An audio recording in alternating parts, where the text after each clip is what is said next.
आप सभी का स्वागत है और आप देख रहे हैं न्यूज़ 21। मैं हूं आपके साथ सोनम गुरु। तो चलिए शुरुआत करते हैं आज के स्पेशल बुलेटिन की। जिले के प्रसिद्ध तीर्थ स्थल रामानंद धाम में श्रीमद् भागवत कथा के तीसरे दिन हजारों श्रद्धालु कथा सुनने पहुंचे। कथावाचक पंडित सिद्ध शरण पाठक ने भगवान भोलेनाथ के विवाह का प्रसंग सुनाया और भक्त भगवान के बीच प्रेम व भक्ति की महिमा बताई। उन्होंने कहा कि परमात्मा हो या इंसान, सभी प्रेम के भूखे हैं और प्रेम से किसी को भी जीता जा सकता है। कथा में महात्मा विदुर और भगवान श्री कृष्ण के प्रसंग के माध्यम से बताया गया कि भगवान अहंकार नहीं बल्कि सच्ची भक्ति और भाव देखते हैं। उन्होंने कहा कि श्री कृष्ण ने दुर्योधन के अहंकार पूर्ण को स्वीकार करने के बजाय भक्त विदुर के घर जाकर केले के छिलकों का भोग स्वीकार किया। कथावाचक ने शबरी के बेर का प्रसंग भी सुनाते हुए कहा कि भगवान भक्ति के वशीभूत होते हैं। उन्होंने श्रद्धालु से अहंकार त्याग कर अच्छे कर्म और पुण्य करने की अपील की है। कहा कि धन दौलत और संस्कारिक सुख यही रह जाएंगे, इसलिए जीवन को भगवान की भक्ति और सेवा में लगाना चाहिए। सीहोर से रामनिवास यादव की रिपोर्ट। जिले में पिछले 24 घंटे से हो रही मूसलाधार बारिश के चलते नदी नाले उफान पर है और कई निचले इलाकों में बाढ़ जैसे हालात बने हुए हैं। भीलाखेड़ी गांव में नदी का जलस्तर अचानक बढ़ने से किनारे स्थित एक मकान में पानी घुस गया, जिससे एक ही परिवार के 10 सदस्य फंस गए। इनमें महिलाएं और बच्चे भी शामिल हैं। पानी का बहाव तेज होने से परिवार के बाहर निकलने का रास्ता बंद हो गया। सूचना मिलते ही पुलिस टीम स्थानीय ग्रामीणों के साथ मौके पर पहुंची और राहत बचाव अभियान शुरू किया। पुलिस और ग्रामीणों ने रस्सियों व स्थानीय संसाधनों की मदद से उनफते पानी के बीच एक ही कर परिवार के सभी 10 सदस्यों को सुरक्षित बाहर निकाला। रेस्क्यू के बाद परिवार को सुरक्षित स्थान पर पहुंचाया गया। घटना के बाद प्रशासन ने लोगों से नदी नालों और जलभराव वाले क्षेत्रों से दूर रहने की अपील की है। लगातार बारिश की संभावना को देखते हुए आपदा प्रबंधन दल को भी अलर्ट रखा गया है। सीहोर से संतोष की रिपोर्ट। बढ़ते अगली खबर की ओर। साहिबगंज में पुलिस प्रशासन की मानवीय पहल सामने आई है। हरिपुर निवासी रूबी सिन्हा और उनकी बेटी सुकृति लंबे समय से पारिवारिक विवाद और आर्थिक परेशानी के बीच बदहाल परिस्थितियों में रह रही थी। शिकायत के बाद पुलिस अधीक्षक अमित कुमार सिंह के निर्देश पर एसडीपीओ बिमलेश कुमार त्रिपाठी के नेतृत्व में मां बेटी के लिए चदरे का घर, बिजली कनेक्शन, पानी, राशन सप्लाई और तिरपाल समेत जरूरी सामान उपलब्ध कराया गया। बेटी की पढ़ाई के लिए किताबें और अन्य शैक्षणिक सामग्री भी दी गई। रूबी सिन्हा ने बताया कि करीब 25 साल की वैवाहिक जिंदगी में पति के साथ विवाद चलता रहा। 2023 में गोंडा से साहिबगंज आने के बाद वह बेटी के साथ जर्जर मकान में रहने को मजबूर थी। बेटी सुकृति ने बताया कि वह पढ़ाई जारी रखना चाहती है और अब साहिबगंज कॉलेज में यूजी सेमेस्टर 1 की पढ़ाई कर रही है। उसने आरोप लगाया कि परिवार उसकी शादी कम उम्र में कराने की कोशिश कर रहा था। एसडीपीओ ने कहा कि पुलिस केवल कानून व्यवस्था तक सीमित नहीं बल्कि जरूरतमंदों की मदद करना भी उसकी जिम्मेदारी है। साहिबगंज से अरविंद ठाकुर की रिपोर्ट।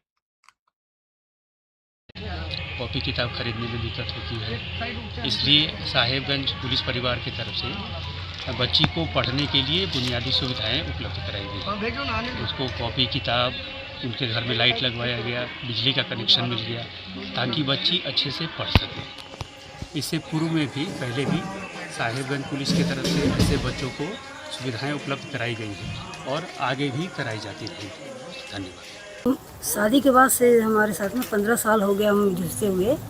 मैंने हर तरह का वो हमारे साथ महिला घरेलू हिंसा कर रहे थे मेरे साथ, हर तरह का, कोई भी छोटा नहीं था। उसके बाद हम लोग 2015 में उत्तर प्रदेश में थे, तो वहाँ हम लोगों ने नौकरी करवा के अलग रहने का फैसला किया। लगभग 2 साल तक हम रहे माँ के घर। फिर हम बच्चे के पास चले आए। मुझे लगा कि मेरी बेटी के साथ भी वही हो रहा था, सेम वही हुआ। मेरी बेटी के साथ भी वही हो रहा था जो मेरे साथ हो रहा था, हर तरह का। फिर तो बेटी से नहीं बर्दाश्त हुआ, तो बेटी ने फिर बोला कि पढ़ाई बाधित कर रहे हैं मेरे पापा। तो फिर पढ़ाई नहीं हुआ, फिर क्या होगा। फिर हम बेटी के साथ 2023 में इधर आ गए हैं और तब से रह रहे हैं। अभी 5 महीना से घर अलग हुआ है, तब से इसी अवस्था में रह रहे हैं। कीर्ति राज सुकर। क्या प्रॉब्लम हुआ? हम लोग मतलब यहाँ पे लाइट भी नहीं था और यहाँ पे मतलब कुछ भी रहने का कुछ भी स्थिति ठीक नहीं था हमारा। तो इसलिए हम लोगों ने सर को बोला था कि सर कुछ हमारा अगर हेल्प हो पाए तो आप हेल्प कर दीजिए। कौन सर को बोले थे? एसपी सर को। क्या मदद मिली आपको? अभी अभी सर ने लाइट वाइट लगवा दिया है और सब राशन वाशन का सामान दे दिया है, बुक्स कॉपीज़ पेन्स ये सब मुझे अवेलेबल करवाया गया है। आप किस कक्षा में पढ़ते हैं? अभी मेरा यूजी मतलब अंडर ग्रेजुएट में मेरा एडमिशन हुआ है साहेबगंज कॉलेज में, फर्स्ट सेमेस्टर है। के देखरेख में पहल से देखने को मिला। बढ़ते अगली खबर की। गंगा में लापता अंकित की तलाश को लेकर सोमवार को पूर्व विधायक संजय गुप्ता मौके पर पहुंचे और मुख्यमंत्री पुष्कर सिंह धामी से फोन पर बातचीत की। उन्होंने मुख्यमंत्री को पूरे मामले की जानकारी देकर युवक की जल्द तलाश और बरामदगी के लिए प्रभावी कार्रवाई की मांग की है। इसके बाद परिजनों की मुख्यमंत्री से वीडियो कॉल पर बातचीत कराई गई। परिजनों ने अंकित को जल्द खोजने की गुहार लगाई, जिस पर मुख्यमंत्री ने अधिकारियों को मामले में तेजी से कार्रवाई के निर्देश दिए। अंकित पुत्र नरेश 2 अगस्त की रात करीब 9 बजे बाइक लेकर घर से निकला था, जिसके बाद वह वापस नहीं लौटा। 5 दिन बाद भी सुराग नहीं मिलने से परिजन और ग्रामीण परेशान हैं। सोमवार को एसडीआरएफ की 2 टीमें नीलगंगा में सर्च अभियान चलाए। अभियान की जानकारी मिलते ही आसपास के गांव से बड़ी संख्या में ग्रामीण मौके पर पहुंच गए। बताया गया कि करीब 2000 से अधिक लोग वहां जुटे। पूर्व विधायक ने परिजनों से जानकारी लेकर तलाश अभियान में तेजी लाने की मांग की है। परिजनों के मुताबिक अंकित खनन कार्य से जुड़ा है। इससे पहले रायसी चौकी पर भी उसकी बरामदगी की मांग को लेकर प्रदर्शन किया गया। लक्सर से जॉनी चौधरी की रिपोर्ट। कई दिन से समस्या बनी हुई है। लक्सर कोतवाली के अंतर्गत ये गांव आता है, चौकी रायसी। हमारे चौकी इंचार्ज ने भी बहुत मेहनत की इसमें। हमारे एसएसआई साहब हैं अपने नितिन चौहान जी और इंस्पेक्टर हमारे परवीन कोश्यारी जी, सीओ साहब, सब ने मिलकर इसको हमने ऊपर से भी कहलवाया कि भाई ये खुलासा होना चाहिए। जवान लड़का गायब है कई दिन से, तो आपकी मेहनत रंग लाई। उन्होंने जो है इसको खोलने का प्रयास किया है और मुलजिम भी पकड़ लिए गए हैं। अब मुद्दा कई दिन से। बढ़ते अगली खबर की। खटीमा स्थित एकलव्य मॉडल आवासीय विद्यालय में अर्थव्यवस्था को लेकर छात्र छात्राओं और अभिभावकों ने धरना दिया। छात्रों ने खराब भोजन, दूषित पानी, बिजली जाने पर जनरेटर नहीं चलने, शिक्षकों की कमी और अभिभावकों को बच्चे से मिलने की अनुमति नहीं मिलने जैसी समस्याएं उठाई गई। सूचना पर खटीमा विधायक भुवन चंद्र कापड़ी मौके पर पहुंचे और विद्यालय की मेस का निरीक्षण किया। विधायक ने कथित तौर पर एक्सपायरी चावल और गुड़ मिलने का दावा किया। मामला मुख्यमंत्री पुष्कर सिंह धामी तक पहुंचने के बाद जनजातीय कल्याण निदेशालय को कार्रवाई के निर्देश भी दिए। शासन के आदेश पर विद्यालय के प्रधानाचार्य को तत्काल प्रभाव से मदद से हटा दिया गया। अधिकारियों, जनप्रतिनिधियों और अभिभावकों को बैठक में विद्यालय की व्यवस्थाओं की निगरानी के लिए कमेटी गठित करने का निर्णय भी लिया गया। अधिकारियों ने बच्चों को बेहतर भोजन, स्वच्छ पानी और पर्याप्त शिक्षण व्यवस्था उपलब्ध कराने का भरोसा दिया। छात्र छात्राओं ने कहा कि उन्हें केवल आश्वासन नहीं बल्कि मूलभूत सुविधाओं से वास्तविक सुधार चाहिए। अब निगरानी कमेटी की कार्रवाई से विद्यालय की व्यवस्थाओं में सुधार की उम्मीद जताई जा रही है। खटीमा से अशोक की रिपोर्ट।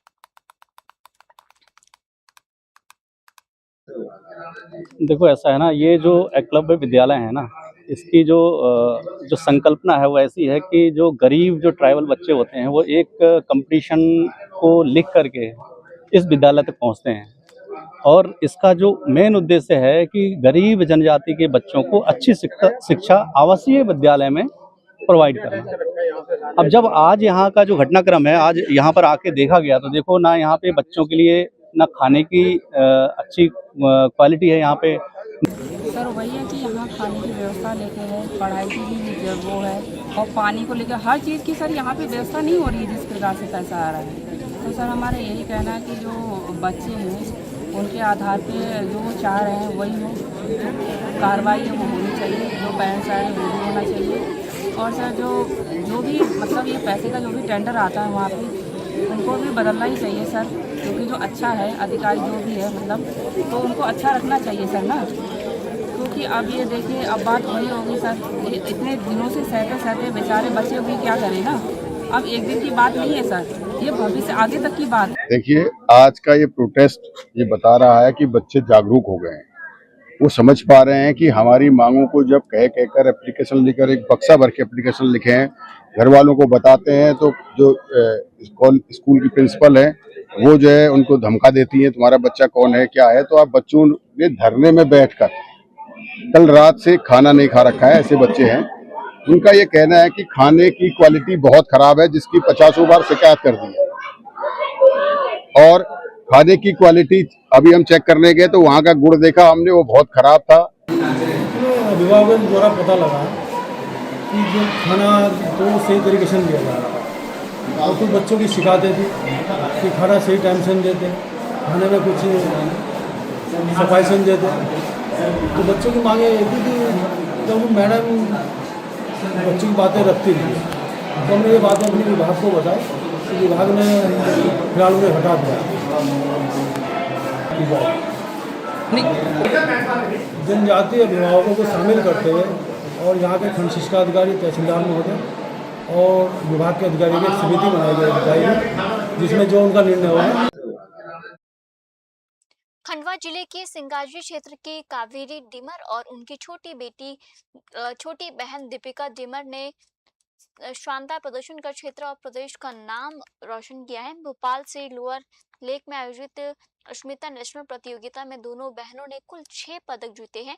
सीनियर वर्ग में कावेरी ने C2 और C4 की अलग-अलग स्पर्धाओं में 3 स्वर्ण पदक हासिल किए। वहीं जूनियर वर्ग में दीपिका ने 2 रजत और 1 कांस्य पदक जीता। कावेरी अब तक 50 से अधिक राष्ट्रीय अंतर्राष्ट्रीय पदक जीत चुकी है, जबकि दीपिका भी 20 से अधिक पदक अपने नाम करा चुकी है। आपको बता दें कि परिवार की मदद के लिए छोटी नाव से मछली पकड़ने वाली दोनों बहनों ने मेहनत और लगन से खेल जगत में पहचान बनाई। खंडवा से भातगौड़ की रिपोर्ट।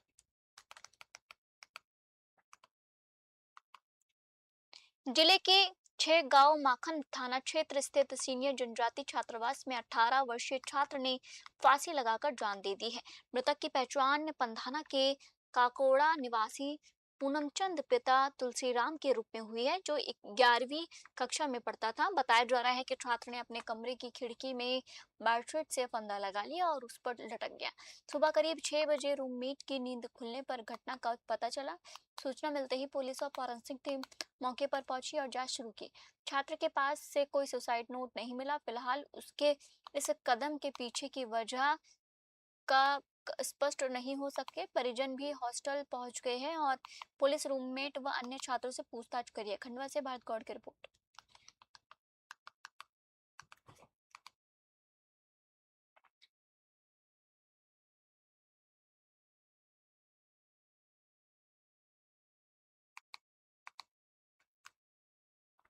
बढ़ते अगली खबर की ओर। जिले के निरोजाबाद में हर घर तिरंगा अभियान के तहत मंगलवार को भव्य तिरंगा जागरूकता रैली निकाली गई। रैली का उद्देश्य लोगों को 13 से 15 अगस्त तक अपने घरों पर तिरंगा फहराने के लिए जागरूक करना रहा। नगर पालिका कार्यालय से शुरू हुई रैली में स्कूली छात्र छात्राओं, शिक्षकों, जनप्रतिनिधियों, व्यापारियों और नगरवासियों ने हाथों में तिरंगा लेकर भाग लिया। रैली शहर के प्रमुख मार्गों से होते हुए पीपल चौक, बाजार क्षेत्र और दुर्गा स्टेट के पास पहुंचकर संपन्न हुई। इस दौरान देशभक्ति के नारों और लहराते तिरंगों से पूरा शहर राष्ट्रीय भक्ति के रंग में रंगा नजर आया।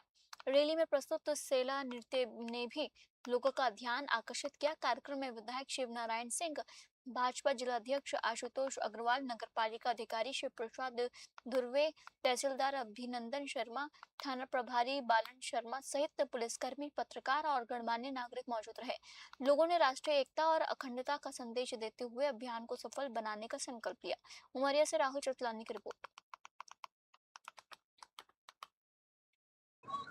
हमारे देश के यशस्वी प्रधानमंत्री, विश्व के सबसे लोकप्रिय नेता आदरणीय नरेंद्र मोदी जी ने पूरे देश की जनता से आह्वान किया है कि 13 तारीख से लेकर 15 तारीख तक हर व्यक्ति अपने घर में तिरंगा सम्मान के पूर्वक फहराए और 15 तारीख की शाम को सम्मान के साथ उसे अवतरण करके और सुरक्षित अपने स्थान में रखे। इसी तारतम्य में पूरे देश में 10 तारीख से लेकर 9 तारीख से लेकर और 14 तारीख तक पूरे देश में विशाल तिरंगा यात्राएं निकाली जा रही हैं। उसी तारतम्य में आज हमारे नौरोजाबाद मंडल में यह तिरंगा यात्रा, और तिरंगे के लिए हम सब हो जाएंगे कुर्बान, ऐसी भावनाओं को देखते हुए हमारे देश के प्रधानमंत्री श्रीमान नरेंद्र मोदी जी ने पूरे देशवासियों से आह्वान किया कि 9 अगस्त से 14 अगस्त तक भव्य और दिव्य यात्रा निकले।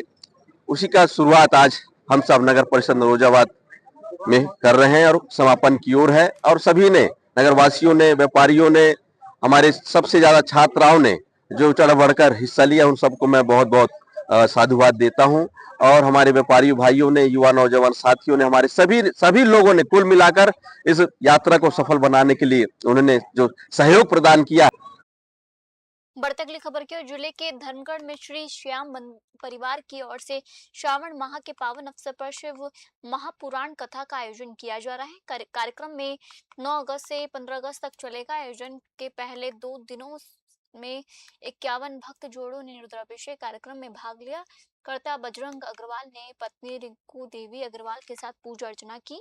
कार्यक्रम का संचालन कृषि पुत्र सिद्धार्थ महाराज जी और पंडित व्यास ने किया। आयोजकों के अनुसार शिव महापुराण भगवान शिव की महिमा, लीलाओं और दर्शन कर आधारित पवित्र ग्रंथ है। रुद्राभिषेक में शिवलिंग पर जल और विभिन्न पूजन सामग्री अर्पित कर भगवान शिव की आराधना की जाती है। पंडित व्यास ने बताया कि श्रद्धा के साथ पूजा करने से मानसिक शांति और सुख समृद्धि की प्राप्ति होती है। कार्यक्रम में किशोर अग्रवाल, सुनीता देवी अग्रवाल, ललित अग्रवाल, अनीता देवी अग्रवाल सहित कई श्रद्धालुओं का सहयोग रहा। आयोजन को लेकर भक्तों में उत्साह देखने को मिल रहा है। कालाहंडी से सुधीर गोयल की रिपोर्ट। मैं इसी पुत्र सिद्धार्थ जी और यहाँ धर्मगढ़ में बड़ी प्रसन्नता पूर्वक शिव पुराण कथा का आयोजन हमारे श्याम परिवार के द्वारा आयोजित है। बहुत सुंदर भव्य तरीके से यहाँ पे भगवान शिव जी का पूजन एवं शिव कथा बड़े आनंद से यहाँ प्रवाहित हो रहा है। और सभी श्याम भक्तों का अथक प्रयास, पूरे धर्मगढ़ वासियों का तथा श्याम परिवार के अथक प्रयास से बड़े आनंद से शिव पुराण संपन्न हुआ है। इस पर 7 दिन का कार्यक्रम है। सुबह नित्य पूजन एवं सायंकाल 4 बजे श्री श्याम परिवार की ओर से 7 दिवसीय शिव महापुराण कथा का आयोजन किया गया है। हमारे व्यास जी जो हैं, ऋषि पुत्र सिद्धार्थ कुमार जी एवं उनके पूरे परिवार, पूरा टीम जो है वेदांत कहाँ प्रयागराज जी से, पुरी से, चारों तरफ से आए हैं वेदांत पंडित लोगों। हर दिन यहाँ 7 दिन में सामूहिक रुद्राभिषेक का कार्यक्रम किया जा रहा है। 2 दिन के लिए, 7 दिन के लिए शिव पुराण महाकथा का आयोजन किया गया है। उसके पश्चात सब दिन शिव कथा के बाद आरती के बाद सबके लिए प्रसादी सेवन का व्यवस्था। सुनीता अग्रवाल धर्मगढ़ से, हम श्री श्याम परिवार के सब यहाँ मेंबर हैं। श्याम परिवार धर्मगढ़ का एक छोटा सा श्याम बाबा का परिवार है, जिन्होंने सब मिलकर सावन महीने में श्री शिव महापुराण का आयोजन किया गया है, जिसका लाभ समस्त धर्मगढ़ वासियों को सावन के पवित्र महीने में शिव बाबा का आशीर्वाद प्राप्त हो रहा है। जिसके अंतर्गत सुबह से सामूहिक रुद्राभिषेक किया गया है, जो बहुत ही सुंदर ढंग से रीवा से आए हुए महाराज श्री महापात्रो जी के द्वारा करवाया जा रहा है। बढ़ते अगली खबर क्या, होलकर साइंस कॉलेज में लाइब्रेरी जाने वाले रास्ते का एक गेट बंद किए जाने से छात्र छात्राओं में नाराजगी है। विद्यार्थियों ने कलेक्टर कार्यालय पहुंचकर एसडीएम घनश्याम धनगर को ज्ञापन सौंपा और गेट खुलवाने की मांग की है। छात्राओं का आरोप है कि कॉलेज प्राचार्य अनामिका जैन के निर्देश पर गेट बंद कराया गया, जिससे उन्हें लाइब्रेरी पहुंचने के लिए करीब 2 किलोमीटर अतिरिक्त दूरी तय करनी पड़ रही है। छात्राओं ने कहा कि रात के समय लंबा रास्ता तय करने में उन्हें असुरक्षा महसूस होती है। विद्यार्थियों के साथ कांग्रेस नेता जावेद खान भी मौजूद रहे। उन्होंने प्राचार्य पर मनमाने तरीके से निर्णय लेने का आरोप लगाते हुए प्रशासन से हस्तक्षेप की मांग की है। एसडीएम घनश्याम धनगर ने विद्यार्थियों को आश्वासन दिया कि प्रशासन की टीम मौके पर पहुंचकर मामले की जांच करेगी। जांच के बाद न्याय संगत निर्णय दिया जाएगा। विद्यार्थियों ने जल्द कार्रवाई कर गेट खुलवाने की मांग की है। इंदौर से ब्यूरो रिपोर्ट।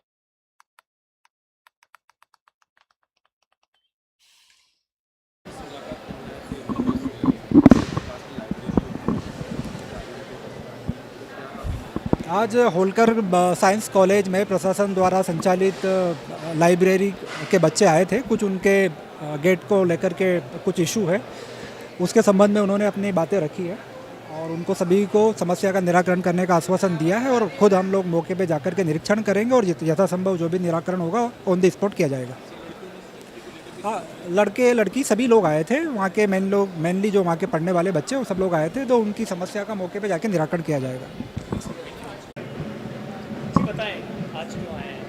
सर हम आज इसलिए आए क्योंकि होलकर कॉलेज का पीछे का गेट बंद होने से हम लड़कियों को साथ ही साथ हमारे दोस्तों को भी बहुत तकलीफ़ आ रही है। हम लोग लाइब्रेरी में पढ़ने जाते हैं और उनके जो आरोप लगे हैं वो बहुत मतलब हमें अच्छे नहीं लगे।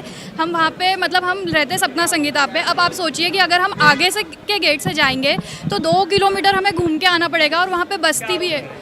आरोप हम पे ये लग रहा है कि यहाँ जाके हम लोग रील्स बनाते हैं, पढ़ते नहीं हैं। तो हमें यह है कि हम वहाँ जाके पढ़ते ही है, बट लड़कों के साथ घूमते हैं, ये करते हैं, बट हम लोग वहाँ जाके पढ़ते हैं। अगर आप हमारी लाइब्रेरी के कैमरे भी चेक करेंगे तब भी सब बच्चे पढ़ते हुए ही दिखेंगे। अब खाने के लिए उठेगा तो सामने वाला इंसान बात तो करेगा ना, डिस्कस करेगा कुछ। शासकीय होलकर महाविद्यालय में वहाँ की जो प्राचार्य हैं अनामिका जैन मैम ने एक तानाशाह भरा डिसीजन लिया है और उन्होंने ये कहा है कि होलकर महाविद्यालय में सुरक्षा के नाम पर हम सारे गेट बंद करेंगे, सिर्फ एक गेट चालू करेंगे। मैडम ये भूल गई है कि शासकीय होलकर महाविद्यालय में मुख्यमंत्री परीक्षा सुविधा योजना चल रही है, जिसके माध्यम से वहाँ पर 250 से 300 विद्यार्थी लाइब्रेरी में रात्रि तक के पढ़ाई करते हैं। और उसके संबंध में उन विद्यार्थियों ने कल जाकर जब प्राचार्य मैडम को ज्ञापन दिया और अनुरोध करा कि आप दरवाज़ा पीछे का एक खोल दीजिए, कम से कम हमको जाने में, रात्रि में जाने में दिक्कत आती है लड़कियों को स्पेशली। तो मैडम ने ये तक कह दिया कि मैं इस योजना को बंद कराने का काम करूँगी। आने वाले समय में मेरा मन है कि इस योजना को बंद कर दिया जाए और होलकर कॉलेज में किसी भी प्रकार का व्यवधान उत्पन्न न किया जाए। फिलहाल आज के बुलेटिन में इतना ही और आप देखते रहिए न्यूज़ 21। जय हिंद।